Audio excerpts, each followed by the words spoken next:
Anaru, isang OFW dito sa Canton.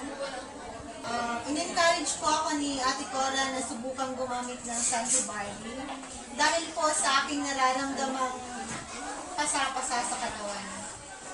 Sinubukan ko pong gumamit ng Santi Barley capsule at Santi Barley juice for almost 3 weeks. And after that, may lumabas pong kidney stones.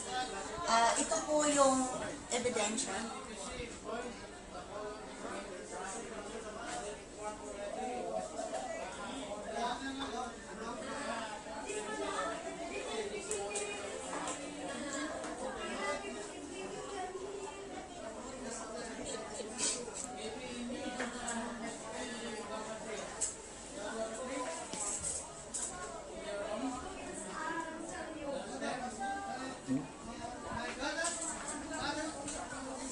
Nagpapasalamat po ako sa Santi Barley dahil naging okay na po ang aking karamdaman at ngayon isa na po akong district